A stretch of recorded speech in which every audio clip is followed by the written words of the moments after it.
আসসালামু আলাইকুম। পৃথিবীর ইতিহাস, ইসলামের ইতিহাস এই অনুষ্ঠানে তোমাদেরকে স্বাগত। আজ আমরা এই অনুষ্ঠানে 16 পর্বে প্রবেশ করব। এর আগে আমরা অটোম্যানদের উত্থান সম্পর্কে ছোট্টখাটো কিছু আলোচনা করেছি। সম্রাট মুরাদ, তার দুই পুত্র বাইজিদ এবং ইয়াকুব সম্পর্কে আলোচনা করেছি। আজ আমরা বাইজিদ এবং তৈমুরলঙ্গের যে আঙ্কারার যুদ্ধ হয়েছিল এই বিষয়ে নিয়ে একটু আলোকপাত করব। এটা পৃথিবীর ইতিহাসে একটা যুগান্তকারী ঘটনা ছিল।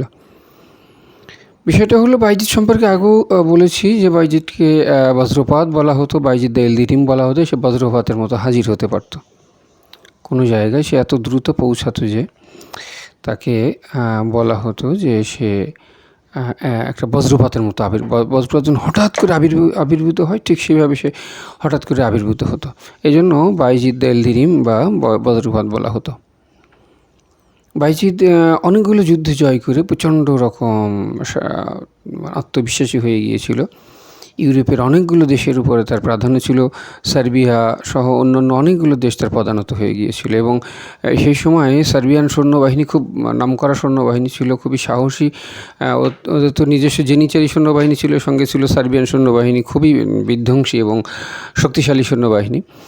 তো যাই হোক, এই সার্বিয়ান সৈন্যবাহিনী এবং তাদের নিজেদের জেনিসারি সৈন্যবাহিনী এবং বিশাল ভূখণ্ড, এই তারপরে পশ্চিমারা, অর্থাৎ যে খ্রিস্টানরা, যে খ্রিস্টানদের সামরিক শক্তি শেষ হয়ে যাওয়া বা ক্রুশেড বলা হয়ে থাকে, যে বাইজিদ ক্রুশেডের কবর রচনা করেছিল বাইজিদ। অর্থাৎ এত বড় বড় যুদ্ধ হয়েছিল খ্রিস্টানদের সঙ্গে যে এই যুদ্ধগুলোতে বাইজিদ জয়লাভ করে এবং ক্রুশেড এক প্রকার শেষ হয়ে যায় বাইজিদের সময়। বাইজিদ দিক থেকে ইসলামের ইতিহাসে অনেক বড় গুরুত্বপূর্ণ ভূমিকা পালন করেছে বাইজিদ। প্রত্যেকটা মানুষের দোষগুণ রয়েছে, সেক্ষেত্রে বাইজিদের এই গুণটা না বললেই নয় যে ক্রুশেডের যবনিকাপাত ঘটেছিল বাইজিদের হাত ধরে। অর্থাৎ ক্রুশেডের এমনভাবে শেষ করে দিয়েছিল, পরবর্তীতে ক্রুশেডার মাথা চাড়া দিয়ে উঠতে পারে নাই, কেউ পোপের আহ্বানে সেইভাবে সাড়া দেয় নাই। তো বাইজিদ এই জন্য ইতিহাসে বিখ্যাত হয়ে আছে। তো আরেকটা কারণে বাইজিদ বিখ্যাত, সেটা হলো আঙ্কারার যুদ্ধ, যেটা তৈমুরলঙ্গের সঙ্গে হয়েছিল। তৈমুরলঙ্গ সম্পর্কে একটু ছোট্ট করে বর্ণনা দেই। তৈমুরলঙ্গ ছিল মঙ্গল বংশোদ্ভূত একজন ব্যক্তি, মঙ্গলদেরই সন্তান বলতে গেলে, মঙ্গলদেরই সন্তান। যাই হোক, মঙ্গলদের শেষ পর্যায়ে ছিল তখন, অর্থাৎ হালাকু খানের বাগদাদ বিজয়ের পর থেকে মঙ্গলরা সোজা হয়ে দাঁড়াতে পারেনি। কারণ বার্কে খানের সঙ্গে যে যুদ্ধ হলো হালাকু খানের, সেই যুদ্ধের মাধ্যমে সেই যে মঙ্গল শক্তির মাজা ভেঙে গেল, মেরুদণ্ড ভেঙে গেল, আর মঙ্গল শক্তি আর কোনো দিনও মাথা চাড়াতে উঠতে পারেনি। নিজেদের মধ্যে অন্তর্দ্বন্দ্ব, অন্তর্কোলাহল, ক্ষমতার দ্বন্দ্ব, অকাল মৃত্যু, এই সব কিছুতে মিলেই মঙ্গলরা আর কখনোই সোজা হয়ে উঠতে পারেনি। তো মঙ্গলদের শক্তি যখন শেষ পর্যায়ে, তখন তৈমুরলঙ্গ যেটা করলো, সে সমগ্র মঙ্গল শক্তিকে এক করে ফেললো, এক করে সে তার নেতা হয়ে গেল এবং ফলাফলও পেল, অনেক বড় ভূখণ্ড জয় করে ফেললো। কিন্তু একটা জিনিস ঘটছিল, যে তৈমুরলঙ্গ নিজেও একজন মুসলিম ছিল আর বাইজিদও একজন মুসলিম ছিল। তাদের মধ্যে একটা সেই সময় একটা ঘটনা ছিল, মুসলিম দ্বন্দ্ব করতো না। অটোম্যানদের একটা নীতি ছিল যে মুসলমানদের পরে আক্রমণ করা যাবে না, তাই অটোম্যানরা কখনোই মুসলিমদের পরে অ্যাটাক করে নাই। তৈমুরের এই নীতিটা ছিল যে মুসলিমদের পরে অ্যাটাক করা যাবে না, তাই তৈমুর বাইজিদের সঙ্গে কখনোই লাগতে আসেনি। দুই বিশাল সাম্রাজ্য পাশাপাশি ছিল, কিন্তু কেউ কখনো আঘাত করে নাই কাউকে। দুজনেই শাসক ছিল মুসলিম, কিন্তু বাইজিদ, তৈমুর ছিল খোড়া ছিল তৈমুর। যাই হোক, এই তৈমুরলঙ্গের কিছু লোক বাইজিদের কাছে আশ্রয় নেয়। বিদ্রোহী, তারা তৈমুরলঙ্গের শত্রুতাপূর্ণ, অর্থাৎ শত্রু পর্যায়ের লোক। তৈমুরলঙ্গের শত্রু পর্যায়ের কিছু লোক বাইজিদের কাছে আশ্রয় নেয়।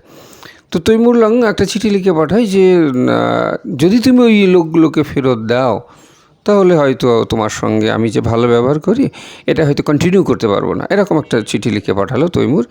তো তৈমুরের এই চিঠিটা খুব বেশি অন্যায় বলে ধরা যায় না, কারণ একজন মহান শাসক, একটা বিশাল অঞ্চল সাম্রাজ্যের শাসক, তার ভাষাটা একটু এরকম হওয়াটাই স্বাভাবিক। কিন্তু বাইজিদ একটা ভুল করে বসলো। বাইজিদের যেহেতু সে খ্রিস্টানদের পরে ব্যাপক প্রভাব ছিল, আধিপত্য ছিল, তার জেনিসারি সৈন্যবাহিনী, তার সার্বিয়ান সৈন্যবাহিনী, এই সব কিছু মিলে তার বিশাল একটা কনফিডেন্স তখন তুঙ্গে। এই কথাটা সে সহজভাবে নিতে পারেনি। সে আসলে ভুল করে বসেছে তৈমুরের ক্ষমতা, তৈমুরের রণকৌশল, এই বিষয় নিয়ে খুব বেশি গবেষণা না করেই সে তার নিজস্ব আত্মবিশ্বাস, এই জন্য বলা হয় ওভার কনফিডেন্স মানুষের বিপদ ডেকে আনে, ধ্বংস ডেকে আনে। অতিরিক্ত আত্মবিশ্বাস, এই জন্য আল্লাহ পাক বলে সাবধানী লোকদেরকে আমি পছন্দ করি। সবসময় সাবধানী হতে হয়। রাসূল সাল্লাল্লাহু আলাইহি ওয়াসাল্লাম তার জীবনে অনেক জায়গায় যেখানে নিশ্চিত জয় সেখানেও সাবধানতা অবলম্বন করেছে। যেখানে নিশ্চিত জয় করেছো, এটা নিশ্চিত জয়ের একটা ফাংশন, তবু সেখানে অনেক বড় বড় সাবধানতা অবলম্বন করেছেন। এটাই হলো ইসলাম। যাই হোক, বাইজিদ ভুল করে বসলো। বাইজিদ যেটা করলো সেটা হলো যে এমনভাবে উত্তর দিল যেটা উচিত হয়নি। পৃথিবীর ইতিহাসে অত্যন্ত জঘন্য টাইপের একটা প্রত্যুত্তর ছিল সেটা। বাইজিদ বলেছিল যে তুমি কাকে চিঠি লিখেছো তুমি ধারণা করতে পারো নাই। তো আমি তোমার স্ত্রীদেরকে উলঙ্গ করে, দিগম্বর করে তোমার সামনে নাচাবো। তো এটা তৈমুর খুব আহত হয়। তৈমুর তার স্ত্রীকে প্রচণ্ড ভালোবাসত। তো প্রচণ্ড আঘাত লাগে তৈমুরের। এটা স্বাভাবিক। কেউ যদি তার বলে যে তার প্রিয়তম স্ত্রীকে উলঙ্গ করে, দিগম্বর করে তার সামনে নাচাবে, তো এটা আসলে নিতে পারে না, পুরুষ লোক এটা নিতে পারে না। তো তৈমুরও নিতে পারেনি। তৈমুর ব্যাপক রণপ্রস্তুতি নিল। ইভেন এশিয়ায় তার যে প্রতিনিধি ছিল তাকে সে হাতি পাঠাতে বলল, বিশাল হস্তি বাহিনী। সাধারণত ওই সমস্ত যুদ্ধে হাতি ব্যবহার হতো না, কিন্তু তৈমুর কোনো দিক থেকেই তার এই যুদ্ধটা অপূর্ণ রাখতে চায়নি। সে যে যুদ্ধক্ষেত্র নির্বাচন করেছিল সে সেখানে পানির পজিশন নিয়েছিল, পানির অধিকারটা তৈমুরের দিকে ছিল। এছাড়াও যুদ্ধের মূল যে ফিগারটা সেটাও তৈমুরের পক্ষ ছিল। ওই সময় যুদ্ধ করাটা বাইজিদের উচিত হয়নি। বাইজিদের উচিত ছিল যে যুদ্ধের স্থান অন্য জায়গায় নির্বাচন করা। তো যাই হোক, অতিরিক্ত আত্মবিশ্বাসী বাইজিদ যেটা করলো সেটা যুদ্ধে অবতীর্ণ হলো এবং যুদ্ধের জয় পরাজয় আগে থেকে প্রায় বোঝা যাচ্ছিলো। এই যুদ্ধের নাম ছিল আঙ্কারা যুদ্ধ, পৃথিবীর ইতিহাসে অন্যতম শ্রেষ্ঠ যুদ্ধ। তোমরা ইউটিউবে দেখে নিও আঙ্কারার যুদ্ধ, আমি সংক্ষেপে বলে যাচ্ছি এখানে। তো এই আঙ্কারার যুদ্ধে বাইজিদের 4 ছেলে, বাইজিদ তো হেরে যায়, এই চরম বিপদগ্রস্ত হয়। বাইজিদ যেটা করে সেটা হলো নিজের জীবনকে বিপন্ন করে 4 ছেলেকে মোটামুটি বাঁচিয়ে দেওয়ার চেষ্টা করে। বাইজিদের একটা ধারণা আছে, বাইজিদের বংশধারা যেটা বাইজিদের রক্তের মধ্যে প্রভাবিত, সেটা হলো বংশ রক্ষা করা। তারা প্রচণ্ড সন্তান স্নেহশীল ছিল। অটোম্যান সম্রাটরা প্রচণ্ড সন্তান স্নেহ করতেন এবং প্রচণ্ড স্ত্রীকে ভালোবাসতেন। অটোম্যান সম্রাটের প্রথম থেকেই, সে আর্তুগ্রুল থেকে শুরু করে যত অটোম্যান সম্রাট এসেছে অটোম্যান সাম্রাজ্যের ইতিহাসে, তার অধিকাংশই যেটা ছিল তারা খুব সন্তানকে স্নেহ করতেন এবং স্ত্রীকে খুব ভালোবাসতেন। তো সেই হিসাবে বাইজিদ যেটা করলো যে যুদ্ধের আসন্ন পরাজয়ের দিকে সন্তানগুলোকে সরিয়ে দিল। বললো যে যুদ্ধে যাই হোক না, কারণ আমি যদি মারাও যাই তো তোমরা বেঁচে থাকো, এটা অন্তত আমার বংশধর হতে বেঁচে থাকো। তো সেই হিসেবে সে তার সন্তানদের সরিয়ে দিল। কিন্তু তৈমুর একটা ভুল করে বসলো। তৈমুর আসলে এখানেও ওভার কনফিডেন্স। তৈমুর ভেবেছিল যে এত কিছু আমার কন্ট্রোলে, যুদ্ধের পুরো পরিবেশ আমার নিয়ন্ত্রণে। বাইজিদ অনেকটা পথ পাড়ি দিয়ে ক্লান্ত হয়ে গেছে, তার সৈন্য ক্লান্ত হয়ে গেছে, তারা যুদ্ধ করতে পারবে না, অথবা পানির টোটাল কন্ট্রোলটা আমাদের নিয়ন্ত্রণে, সুতরাং যুদ্ধতে আমরা ব্যাপকভাবে জয়লাভ করবে। সেই হিসেবে সে তার সন্তান এবং তার সন্তানের সন্তান, অর্থাৎ পুত্র এবং পৌত্র, যাদেরকে খুব ভালোবাসতেন, বিশেষ করে মোহাম্মদ নামে, সম্ভবত মোহাম্মদ নামে একটা নাতি ছিল তার, প্রচণ্ড ভালোবাসত এবং সে প্রচণ্ড বড় যোদ্ধাও ছিল তৈমুরের এই নাতি। তাকেও পর্যন্ত সে ফ্রন্ট লাইনে দিয়ে দিল, অর্থাৎ তৈমুরের আগের অংশে দিয়ে দিল। তো এটা একটা ভুল ছিল। বাইজিদ যেটা করেছে ফ্রন্ট লাইনে সে গেছে, সন্তানদের ব্যাক লাইনে রেখেছে, কিন্তু তৈমুর যেটা করেছিল সে ফ্রন্ট লাইনে তার প্রিয়তম যারা ছিল, এটা সে বুঝতে পেরেছিল যে আমি তো জয়লাভ করবই এবং ব্যাপকভাবে। সে এরা যে আহত হবে বা নিহত হবে অতটা মানে তৈমুরের ধারণায় আসেনি। ওই যে বলছিলাম ওভার কনফিডেন্স মানুষকে ধ্বংস করে দেয়। তো সেই হিসেবে যেটা হলো, যুদ্ধে জয়লাভ করলো তৈমুর, কিন্তু তার ফ্রন্ট লাইনে যে ছেলে ছিল বা ছেলের ছেলে ছিল এরা মারাত্মক আহত হলো। ছেলে মারা যায় এবং ছেলের ছেলে মানে পৌত্র কিছুদিন পরেই তো তৈমুরের কোলেই মারা যায়। এই যে মোহাম্মদ মারা গেল তৈমুরের কোলে, তৈমুর এটা নিতে পারেনি, সহ্য করতে পারেনি। এই নাতির মৃত্যুর কষ্টে বেশি দিন আর তৈমুর বাঁচে নাই, বেশ অল্প দিনের মধ্যে তৈমুরের পৃথিবী থেকে চলে যায়। তো যেটা হলো যে যুদ্ধে যখন হেরে গেল বাইজিদ, তো বাইজিদকে আনা হলো, বাইজিদকে বন্দি অবস্থায় আনা হলো। তৈমুর বলল যে বাইজিদের বন্দিত্ব মুক্ত করে দেয় এবং তাকে পোশাক পরাও। তাকে এই ঘটনাটা না বললেই নয়, খুবই ইম্পর্ট্যান্ট একটা ঘটনা, যেন বলছি।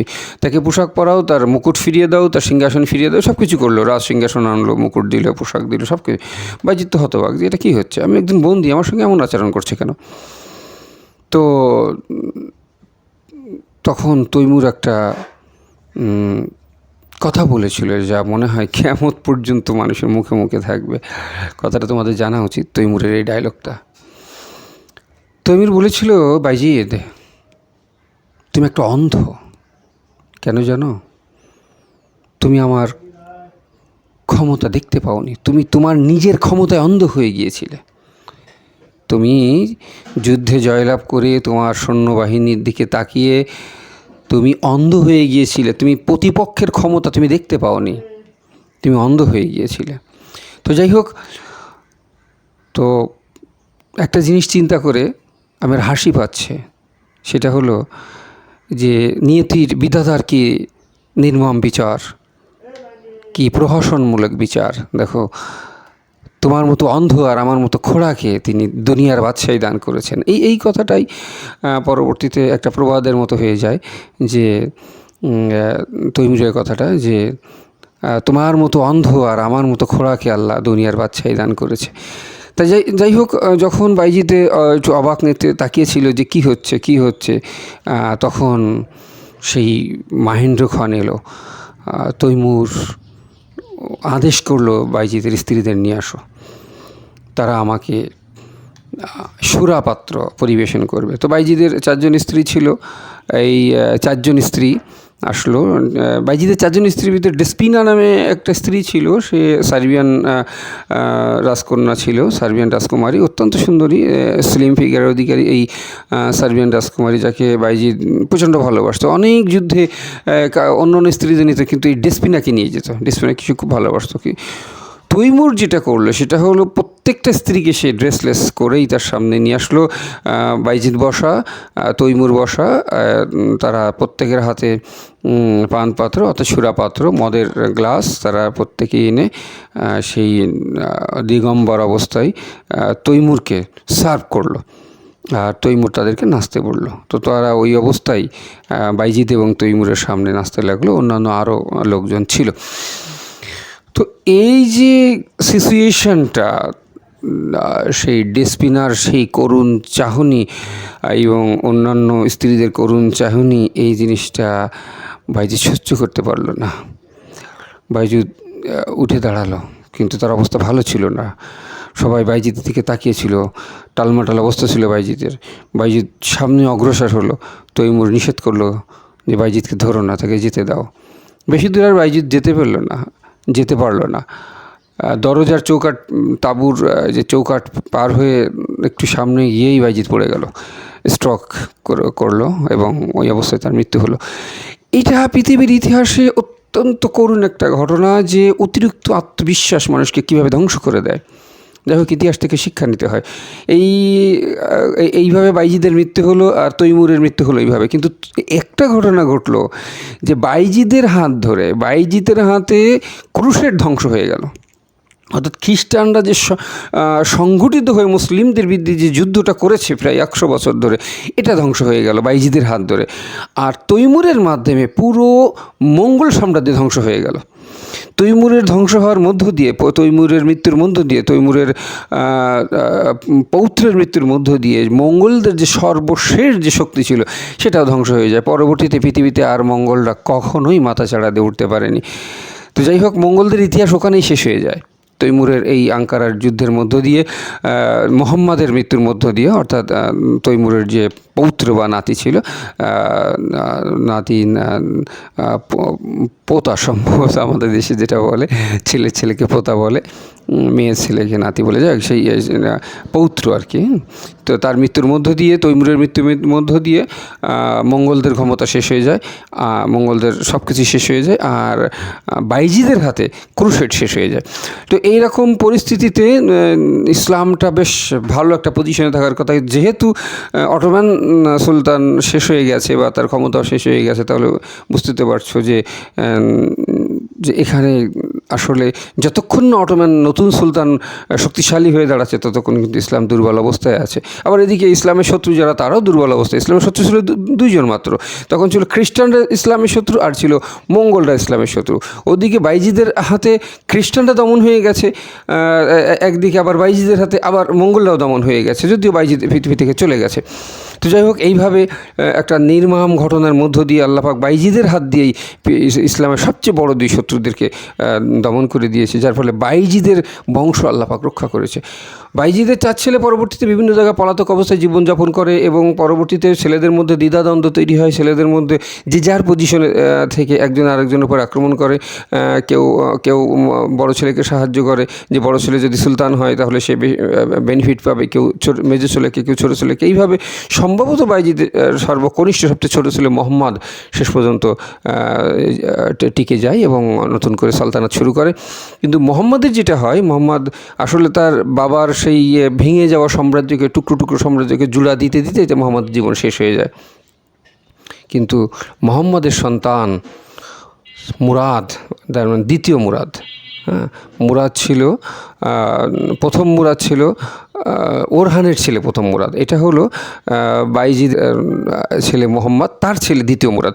এই দ্বিতীয় মুরাদকে বলা হয় সুফি মুরাদ, কারণ সে ধর্মকর্ম ছাড়া তার ব্রেনের মধ্যে আর কিছুই ছিল না।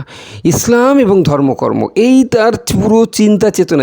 নামাজ, রোজা, হজ, জাকাত, ইসলাম, ধর্মকর্ম, এই ছিল তার চিন্তা চেতনায়। দিন রাত সারা দিনের চিন্তা চেতনা, কাজ তার কাছে এটা বোরিং ছিল। তো যাই হোক, এইরকম একটা পিওর পবিত্র লোকের ঔরাসে আল্লাহ পাক জন্ম দিল। সেই সন্তান পৃথিবীর ইতিহাস সৃষ্টিকারী সন্তান সুলতান ফাতেহ মোহাম্মদ। এই মোহাম্মদ, যার নাম অনেকে মেহমেদ বলে, যাই হোক মূল নাম মোহাম্মদ। এটা হয়তো বিকৃত, যেমন ইসলামবুল, এটা এখন বিকৃত হয়ে গেছে এখন ইস্তাম্বুল। হ্যাঁ, মূল নাম ছিল ইসলামবুল। সেরকম মোহাম্মদকে এখন বিকৃত করে মানুষ মেহমেদ করে ফেলেছে। যাই হোক, মোহাম্মদ নামেদের, রাসূল সাল্লাল্লাহু আলাইহি ওয়াসাল্লামের নামে। তো এই মোহাম্মদ সম্পর্কে, অর্থাৎ ফাতেহ মোহাম্মদ, ফাতেহ মানে বিজয়ী, খ্রিস্টানরা তার নাম ফাতেহ মোহাম্মদ, অর্থাৎ সে জীবনে কখনো হারে নাই। এটা আল্লাহ পাকের একটা বিশ্বাস। এটা রাসূলের দোয়া ছিল তার সঙ্গে। রাসূল সাল্লাল্লাহু আলাইহি ওয়াসাল্লাম তার জন্য দোয়া করেছিলেন। সেই কাহিনী যে রাসূল সাল্লাল্লাহু আলাইহি ওয়াসাল্লাম কীভাবে এই ফাতেহ মোহাম্মদের ব্যাপারে দোয়া করেছিলেন রাসূল সাল্লাল্লাহু আলাইহি ওয়াসাল্লাম, এবং সেই ফাতেহ মোহাম্মদের জীবন কেমন ছিল, সে কীভাবে কনস্টান্টিনোপল জয় করেছিল, যেটা ছিল অজেয়, সে কনস্টান্টিনোপল কীভাবে জয় করেছে, এই কাহিনী আমরা পরের পর্বে, অর্থাৎ 17তম পর্বে আলাপ করবো ইনশাল্লাহ। তো আজকের মতো এখানে বিদায় নিচ্ছি। তোমরা আমার জন্য দোয়া রেখো, আমিও দোয়া করছি তোমাদের জন্য, তোমরা ভালো থেকো। তো আজকের মতো এখানে শেষ করছি। আসসালামু আলাইকুম। যদি ভিডিওটি ভালো লেগে থাকে তাহলে দয়া করে চ্যানেলটি সাবস্ক্রাইব করে দেবেন। ধন্যবাদ।